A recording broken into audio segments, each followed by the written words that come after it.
6.4, 7.4, 7.8 और 8.2 ये नंबर्स भारत के पिछले 4 क्वार्टर्स के जीडीपी ग्रोथ के नंबर्स हैं। ये मोदीनॉमिक्स के कारण संभव हुआ है। जिस मोदीनॉमिक्स ने 12 लाख रुपए तक की आय को आयकर से एग्जम्प्ट किया, जीएसटी की रेट रैशनलाइजेशन से मार्केट में उपभोग बढ़ाया, in spite of geopolitical pressures and tensions जो अभी दुनिया में चल रहे हैं, उसके बावजूद भारत की अर्थव्यवस्था 8.2% से ग्रो कर रही है। वो लोगों के मुंह पर तमाचा है जो कुछ दिन पूर्व भारत की अर्थव्यवस्था के लिए अपशब्द बोल रहे थे, संसद में खड़े होके, संसद के बाहर खड़े होके। 8.2% is Modinomics Karishma.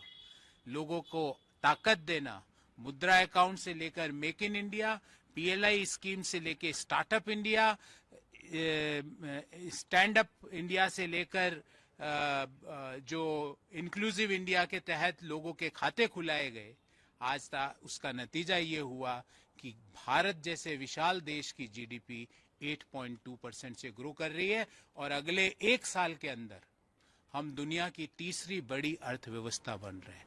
All credit goes to Modinomics. GST और जीएसटी 2.0 का कितना बड़ा योगदान है सर? क्योंकि हमने देखा जो रेट रैशनलाइजेशन था उससे जो नॉर्मल कंज्यूमर्स थे उनका कहीं ना कहीं डिस्पोजेबल इनकम भी बढ़ता हुआ दिखाई दिया और कहीं ना कहीं फेस्टिव सीजन में वो आया तो कंज्यूमर्स उस तरफ ड्रिवन भी हुए। देखिए ये जो Q2 है ये जुलाई से लेकर सितंबर तक का है। फेस्टिव सीजन का इम्पैक्ट Q3 में आएगा, पर Q2 में जब जीएसटी के रेट रैशनलाइजेशन का अनाउंसमेंट हुआ तो सारे मैन्युफैक्चरर्स को पता था कि फेस्टिव सीजन में बम्पर कंजम्पशन होगा, तो प्रोडक्शन बढ़ा है।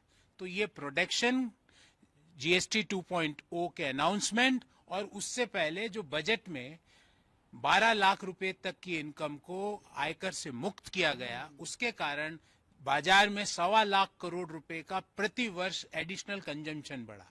तो उसका नतीजा ये हुआ कि भारत की अर्थव्यवस्था में 8.2% की ग्रोथ Q2 FY26 में देखी जा रही है। जिस तरीके से कर्नाटक में सियासी नाटक चल रहा है, क्या हो रहा है मालूम नहीं है। आपने भी बताया कि एक विश्वसनीय सूत्र से आपकी बात हो रही थी, लेकिन क्या हो रहा है मालूम नहीं चल रहा है। पवन खेड़ा साहब ने कहा कोई सत्ता का संघर्ष नहीं है। जब उनसे ये पूछा गया कि भारतीय जनता पार्टी अविश्वास प्रस्ताव लाएगी, उनका जो करना है करिए, हमें। कोई कह रहा है वादा मेरा निभाओ, कोई कह रहा है वादा तेरा वादा, कोई कह रहा है इन 2 की लड़ाई में मुझे बना दो, चौथा आदमी कह रहा है इन 3 की बिल्लियों की लड़ाई में चौथा मुझे बना।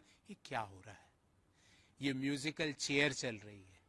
ये ऐसी म्यूजिकल चेयर चल रही है जिसका खामियाजा कर्नाटक के लोगों को भुगतना पड़ रहा है।